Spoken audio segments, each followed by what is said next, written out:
All right, so let's get started. So thank you for joining this early in the morning. So in the next around 40 minutes, we will dive a little bit how we can use structured concurrency and so structured task scope and scoped values to get the most out of our virtual threads. So short introduction to myself. My name is Christian. I've been working in the software as software engineer for the last 15 years now. I'm also a Microsoft MVP and for web development and developer tools.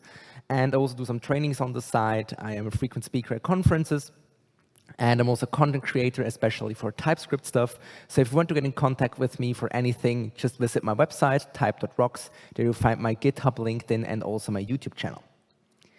Now, if you have questions, of course, you can ask them all the time, but you can also ask them on the website, type.rocks/QA, and at the end of the talk, we will then answer the questions and we'll go through them together. So the topics we have today is we will start with a short introduction about virtual threads, how they work, and then we will talk about the structured task scope, how we can use them to make our virtual threads even performing better. And then we will also talk about ScopedValues as a replacement for ThreadLocals. So a short introduction to virtual threads. If you're interested how this works in detail, you can watch this video I did from a talk of DevVox in UK. You can go to type.rocks/VT. There you will go to a YouTube video which they recorded, because this will be not an in-depth talk about virtual threads, but I will just give you a quick overview. So that you understand how virtual threads work, basically, normally, before we had virtual threads with Java 21, we just had normal threads, which when you created one, it also created one on the operating system level. And this means if you created a thread, this blocked 2 megabytes of memory on the operating system, because normal threads aren't cheap. So this meant that we have thread pools. For example, Tomcat has a thread pool of 200 threads, because otherwise we would block a huge amount of memory on the operating system. Now, virtual threads, on the other hand, are a new feature from Java 21, and they are only existing in the JVM. So this means that when you create a virtual thread, no thread on the operating system gets created, which in addition means that you can create 1,000 times more virtual threads really easy. Because when you create a virtual thread, no thread on the operating system gets created, but the virtual threads just use the one on the operating system directly over some Java mechanism. Now, let me show you how these virtual threads affect the performance of an application. So I will switch into IntelliJ here. And what we'll do, we will create a small application which we can use to access the speakers by using an endpoint. So I will create a new class. I call this main controller. And I will just say I have my REST controller here, request mapping, and we have /API in here. Now, what we will do here is we have a get mapping, where we are beneath /speaker, and then /our name we put in. Now, this will return a speaker, and we have our get speaker here, and the path variable, where we say we access the speaker, like this. Now, what will this speaker be? This will be a really simple record, which only is a wrapper around a talk. So we'll create a talk here. And what is this talk? This talk is just a representation of a name of a talk. Now, when we have this, what we now will do is we will create a fake REST client, because I don't want to have a real HTTP call, because I want to have something which is reproducible between the different calls I will do. So what we'll do is we'll create an auto-wired private fake REST client here. And what this fake REST client will do is it will just be a service, and it will be our REST client implementation for our case. Now, what we will do here in our get speaker, we say final var talk, and we call our retrieve talk function on our fake REST client. Because what will this retrieve talk do? This will return a talk, and we just call return new talk here, and we say talk for speaker, and we have our speaker here. Now, what we want to do, of course, is we want to add a delay. So this means we can add a function here, get sleep, and we can put in some microseconds, and we just call thread.sleep, and with our microseconds in there. So what we now will do is we will call this function before we return our result, because this will be exactly the same what would happen when we have a REST client. When we have a blocking REST client and we do a call, then the thread we are using for this call will get blocked until the response comes back. So we have this get sleep in here, and now we can go back into our main controller, and we will now use this, and we just say return new speaker, and we return the speaker with the talk. Now, we will just start the Spring Boot application, and what we now will do is we will do some performance measurement using JMeter. Now, JMeter can be used to measure the performance of the responses you get. So we have here, we will do 1,000 concurrent requests for 20 seconds, and we only start to measure it after 10 seconds. So we will just run this here. Now, what now will happen is we will get the requests from our endpoint, then a thread from the thread pool will be used. And the issue with that is that after 200 threads, because there is only 200 threads in the thread pool, the next request which comes in needs to wait until the last one was processed. So this means that the requests which come in after the first 200 will be much slower than the first ones. So what we can see here now is, when we check the response time, that it starts like at 1 second and it goes up to over 3.5 seconds, which a request takes, because we have this blocking request. Now, let me show you what changes when I'm using the virtual threads. In Spring Boot, we can use it by enabling a property, the threads virtual enabled, and set it to true. Now, when I restart the application without changing anything, now beneath the surface, we use a different executor service. This means that we are no longer using the executor service with a thread pool, but instead we're using the executor service, which creates a new virtual thread for each request. So when I now restart the test, we will see that this will be much faster, because now a request comes in, the virtual thread gets created, it looks for an available worker thread, connects itself to it, but as soon as it blocks, as soon as the thread sleep happens, it disconnects itself from the worker, so we can work with a huge amount of virtual threads with just like 40 workers. For example, 40 worker threads are enough for like 1 million virtual threads. And for us developers, this is exactly the same kind of thread. We don't see any difference. It all happens like in the JVM. Now let me show the graph, and we can see this takes exactly 1 second for each of the requests. So we can have like millions of requests at the same time, and the performance is not changed because of the virtual threads. Now, let me go back in here. And let's say, why do we even need to change something? This looks perfectly fine, right? And we have a really fast application. But the issue is that virtual threads do not solve all the issues. Because let me show you what we need, what happens when I change something.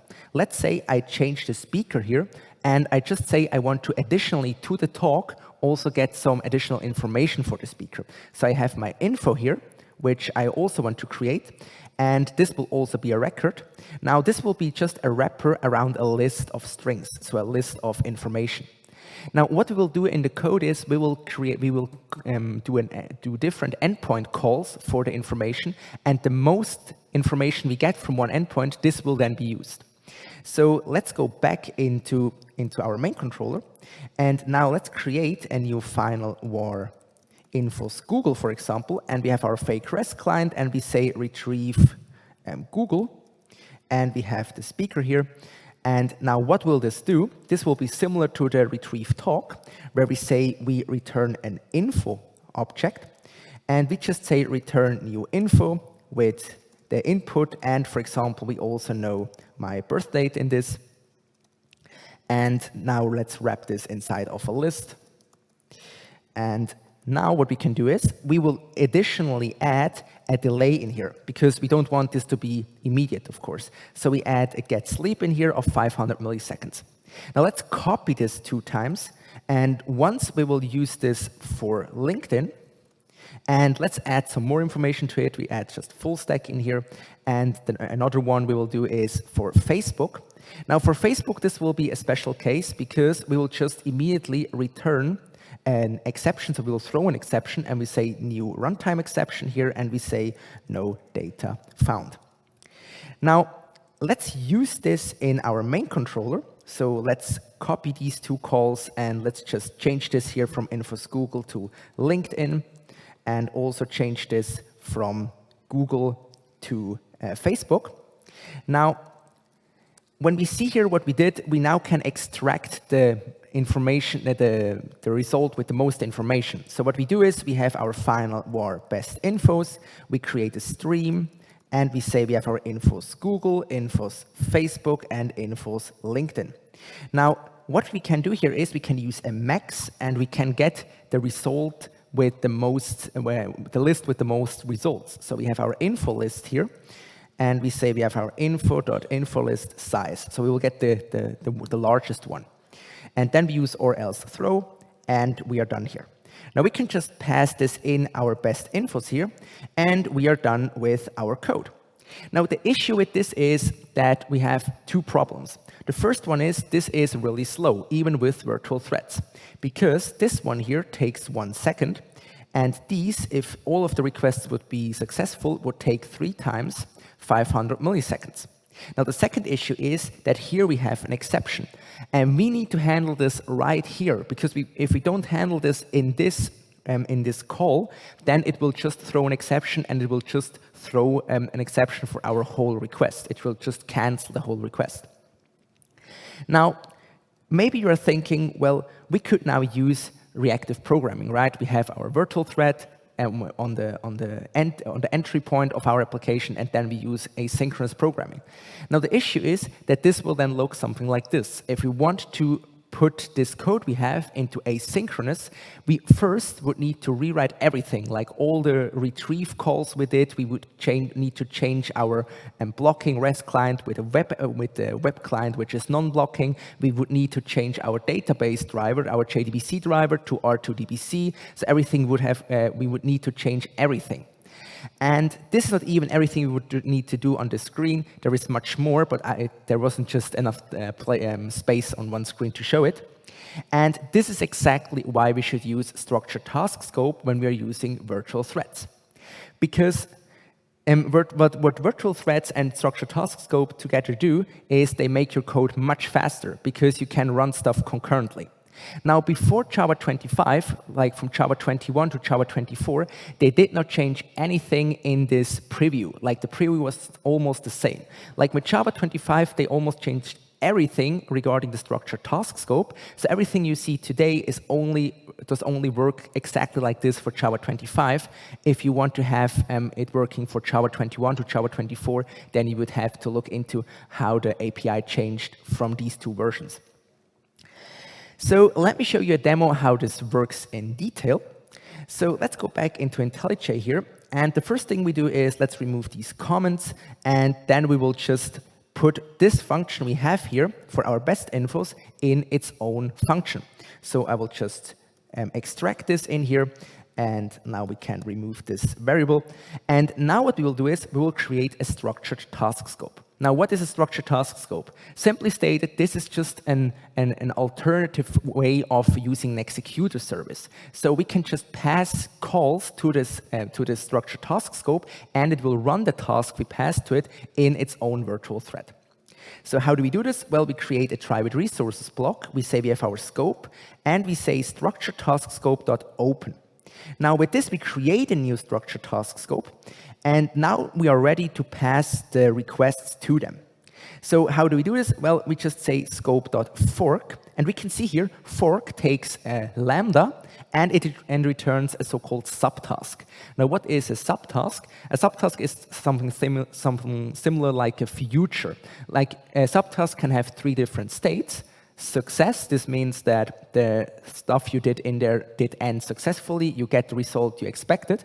Failed, this means that the result you get back throws an exception. And unavailable, this means the subtask is still ongoing. Now let's use fork here, and let's pass our call to it.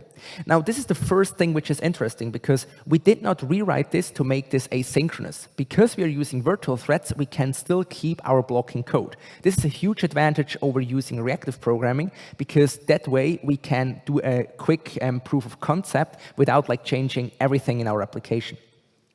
So now we have created these 3 subtasks and they started running. Now we need to tell the scope that we have to wait until all of them are done. So we just call scope.join, and this tells the scope, hey, you will not reach the next line until all of them are done. Now, when this is done, we can be sure that we have a result for our subtasks. So what we then will do is we will use a filter, and we will filter to only get the tasks which ended successfully. So we say task.state equals state.success. And then we can do a map operation, and we can say subtask.get to get the result from our finished subtask. Now, we can see here this now works perfectly fine. Now, the only thing we have to do in here is we need to add throws interrupted exception. Now, this would have worked similar in Java 21 to Java 24. But in Java 25, this will no longer work properly, because when we use open here, this will throw a failed exception as soon as one request fails, as soon as one task fails. So this means we need to configure it. Now, we can use so-called joiners, and they are a new feature in Java 25, which we can use to configure how the structured task scope handles the subtask's state. So we can use a joiner here, and we can see here we have different default ones. For example, await all. This does not cancel the scope until everything is done. This is exactly what we need. So we could use it like this, and this would work perfectly fine. And this would now take 1 second, and this here would take 500 milliseconds, because we would run these 3 tasks in concurrently. Now, but we can make this much nicer, because with Java 25, what they now allow is that we use the scope join return value to immediately return it as the result of our structured task scope. Now, of course, currently this is not working as we want, because we are doing some filtering, mapping, and other stuff in here. But we can create our own joiner. So when we create this, we can define how we want to handle the results of our subtask. So let's do this. Let's create a new class here. Let's call this class InfoJoiner. And we just say here we add implements, and we say this is a joiner. And now what we can do is we can add 2 generic arguments. Now, the first generic argument is telling the joiner implementation what are we able to pass to the scope fork. So in our case, we are only passing it functions which return an info object. So we are using info here, and the second argument will define what the scope join will return. So when we access the scope join, what we will get as a result. So this will be also info in our case. And now we can implement these methods for our interface. Now we have here result on fork and on complete. For us, only result and on complete are interesting, because result will be used, so when we call scope join, this function will get called to get the result, and on complete will get called every time a subtask ends, successfully or failing. So what we'll then do is we will implement result and on complete, and now what we can do is we can implement how we handle these subtasks. So the first thing we do is we create a private final collection, and this has our info results in there. And I'm using a concurrent linked queue. Why not an array list? Because we are accessing it from different threads, so it needs to be thread safe. And we just do this again, but for throwables, because we also want to store the exceptions we get from our subtasks.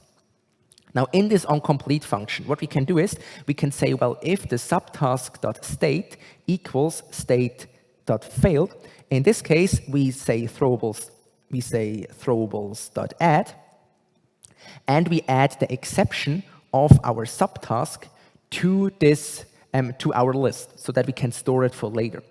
Or we say, well, if the subtask.state equals state.success, in this case, we say results.add, and we say subtask.get, because we are accessing the result of our successful subtask.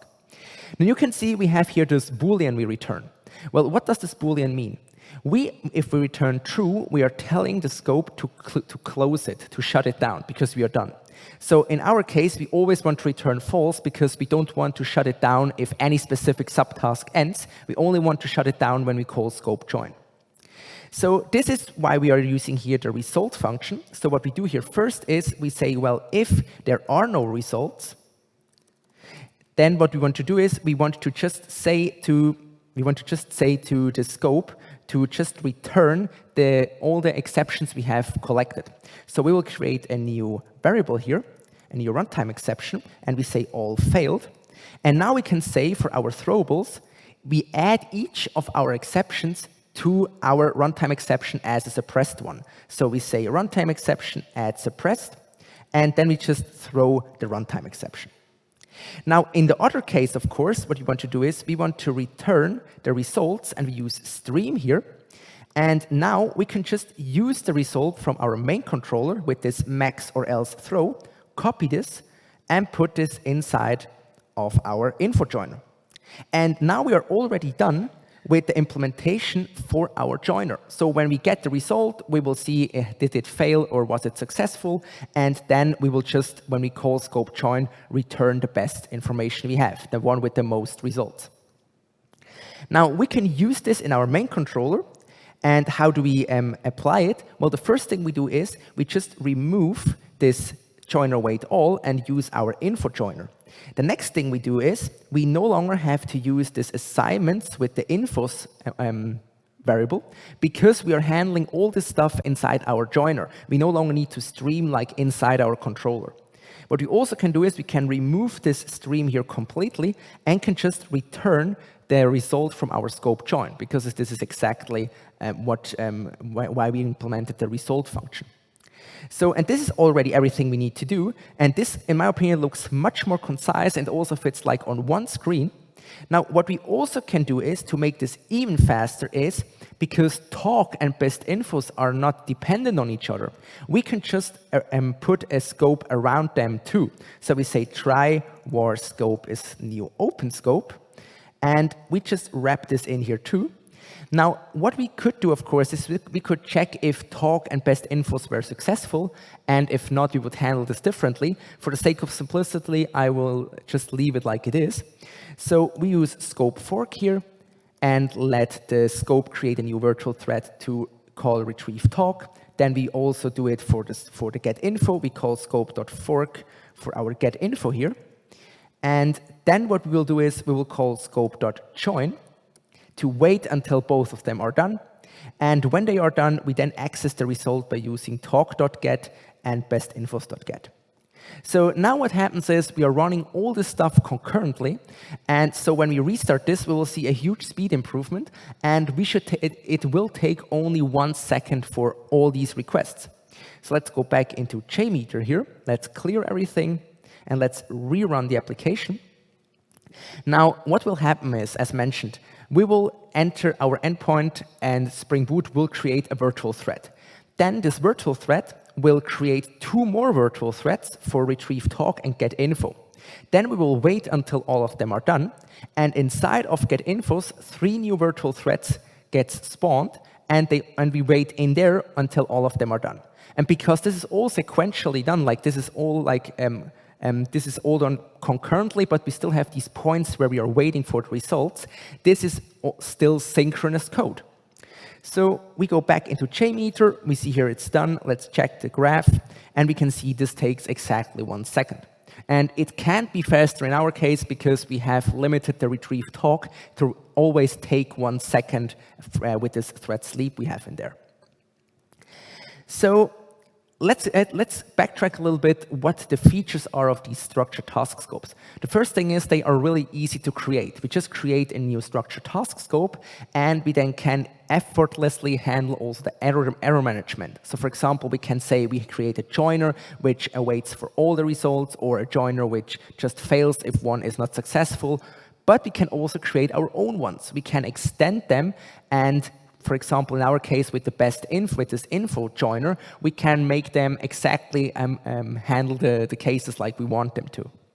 And last but not least, and I think this is the most important one, it creates easy, simple, readable, and testable code. This means we don't have to handle like this asynchronous stuff. We don't have to have our own libraries. So this makes it really easy. Now, let's talk a little bit about the scoped values, because scoped values are a really nice addition to the Java language, because we can use them in sharp contrast to ThreadLocals, so we can use them instead of them. So why do we need scoped values? Let me show you that in an example. So let's open IntelliJ here, and let's go in here and let's create a new class here. Let's call this class userFilter. Now, what this userFilter will do is it will extract the user header from our request we have when it comes into our application, and will store it as a ThreadLocal so that it's accessible everywhere in the code. So we will first say this is a configuration, and what we then will do is, first that is a configuration, and what we then will do is we will say this implements a filter. And this will implement the Jakarta servlet filter, so we implement the doFilter function. So the first thing, so as soon as it hits our endpoint, it will go through this filter. So we will have our user here, and we say this is an HTTP servlet request, and we say here get header of our user. Now, how do we create such a ThreadLocal? Well, this is extremely easy. We just say public static final ThreadLocal. And we say here this is of type string, and we call this user ThreadLocal. Now, to set a ThreadLocal, this is also extremely easy. We just say use ThreadLocal.set, and we set the user value. Now, why shouldn't we use ThreadLocals anymore? Because they are so easy to use. Well, let's think about the name of ThreadLocal. ThreadLocal means it's only available in the current thread. But with StructuredTaskScopes, we create more threads. So we are not running one thread per request. So this means when I go into the main controller here, and I add some system out print lines, when I say here main controller ThreadLocal, and I call user ThreadLocal.get here, then this will work perfectly fine. But as soon as I run this inside of a scope fork, which runs its own virtual thread, this will not return anything. So if I run this in here, we will see that this will no longer work. Now, this is exactly why we should use scoped values, because scoped values are exactly for that case where you are not having one request per thread. So we now add a second public static final, and instead of ThreadLocal, we are using scoped value. And in here, we have a scoped value. And now we say we create a new scoped value by using scoped value new instance. So we create this. And now let's see how we can set this. Well, let's try to use set here. We can see this does not work because scoped values are not set in the current context, but they're set in a specific scope. So what we need to do is we need to call scoped value, and we say where. And now we can set a key value pair. So the key is our user scope value, and the value is the actual value we extracted and want to set. So this is like a similar way of using user ThreadLocal.set, but with this scoped value where. Why are we setting it like this? Because now we have, when we call where, we now have a so-called carrier. Now what does this carrier do? We can now call a function on it, runnable or call, and we can pass a lambda to it. And this value we set for the scope is available exactly in this scope. So I use run here, and what we now will do is we have a function call in here, so a lambda, and in here we will call filter chain do filter server request server response. So this means that everywhere, every time we call user scope value.get inside of this scope, we have access to it. Now, what this means is when I go back into the main controller and I just copy this and I say this is the main scope value, I can use the scope value like this. And when I go into retrieve talk, I can do it exactly the same. And I say here retrieve, and I see here this is a ThreadLocal retrieve talk, and this is also a retrieve talk scope value. And we use here the scope value. Now, when I restart the application, we will see that when I access my endpoint by using a generated request I prepared with the user header, that we will have the scoped value printing the user for both cases, but in the case of the thread local, it will not work. So let me show you. We can see here in the main thread local, this will return my name. In the main for scoped values also, but in the retrieve talk for thread local, it returned null because this is a different thread and thread locals don't have access to it. So this is really important to understand the difference between thread locals and scoped values. So thread locals are per thread. This means like if you have one request per thread model, this works perfectly fine. But if you don't have it, if you're working with virtual threads and structured task scopes, you should use scoped values instead because they support a variable scope. Also, thread locals are mutable. You can update your thread local value anywhere in your code. So for example, you set it once and then somewhere else somebody can update it, and you don't know what is the implication of this, what happens then. And scope values, on the other hand, are read-only. You can only set it once. Of course, if you have a parent scope, you can update it in the child scope, but this will then only work inside of this inner scope. Like, right? You can't just change it like for everything in the parent scope. Also, thread locals don't know really inheritance by default. So if you have a thread local, the values don't get inherited by the child threads, while scoped values inherit its value into child scopes. So when we have a scoped value parent, which sets like user scoped value, and we have like a child scope, which sets like admin scoped value, then the child scope still has access to the user. So you're maybe asking now, when should I migrate? Well, as already mentioned, if you're using virtual threads with structured task scopes in your code and you're using thread locals currently, you should really update to structured task scopes, scoped values, because otherwise you have a high likelihood that you will not get access to the thread local values you expect. Now, what you also can do is you can set a property, JDK trace virtual thread locals, and what this will do is it will throw an exception when you're using virtual threads with structured task scopes and try to use thread locals in there, so that you can clearly see where there are still some thread locals missing in there.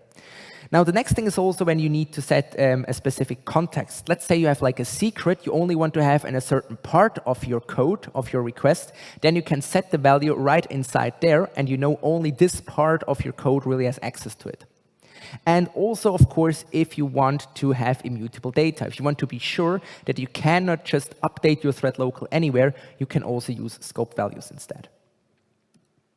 Now, let's give a quick recap what we talked about. The first thing is I gave you like a glimpse about how virtual threads work, that we have like 1,000 times more virtual threads because they're extremely cheap and they work on a small amount of real threads. But for us developers, this is not really seeable. We can just use it as a normal thread.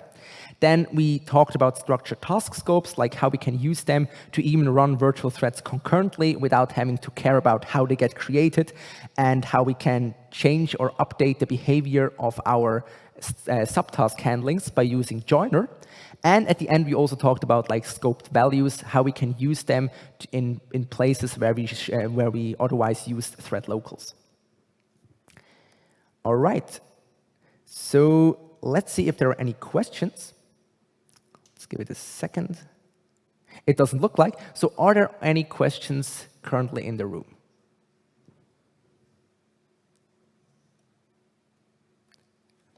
Yeah.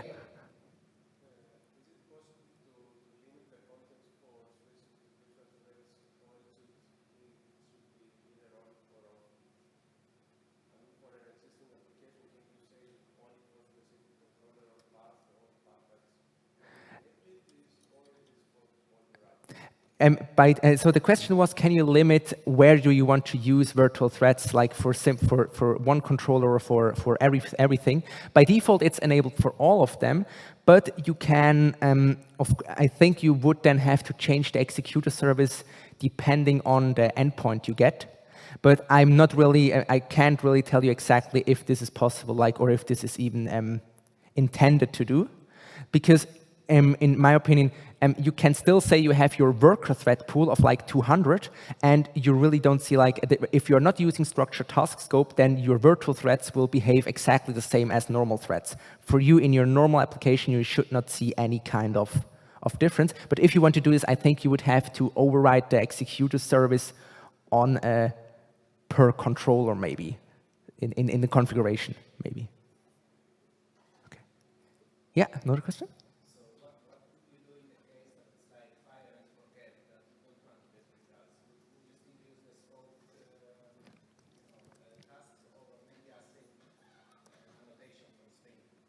Yeah, so the question was, what would you do if you like fire and forget if you're not interested in the result? You can still absolutely use the scope here because you don't have to return anything, right? We can just use scope fork here and wait for it like, I still would use scope join because you have to be sure that the result is done. But of course, you can also, no, I have to specify. I think you can, of course, you don't have to use scope join, but to be sure that the request really went through successfully, like that you get an HTTP 200, I would always use the scope join, not to return, like here we are also not returning anything, we're just telling Java to wait until, to be sure that, that the subtask ended successfully or failed. So I would still use scope join here, but of course, you can still use, like if you're already using reactive programming, you can always use it inside here too. This does not really interfere with another. Yeah. Yeah, sure. Yeah.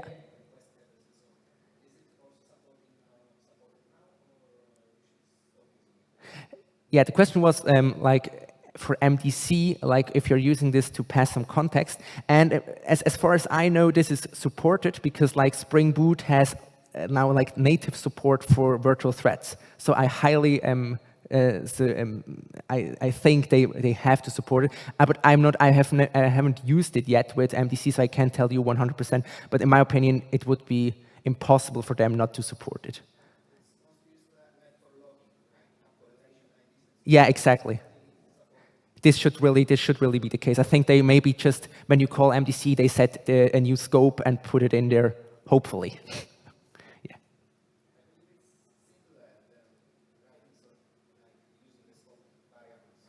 Absolutely, yeah. I think it's also, just to clarify, I would not use this, of course, like this myself. This was just like an example how you can set it once and use it somewhere else. Of course, you should use like stuff like MDC for, or the user information you already have from Spring Security, for example.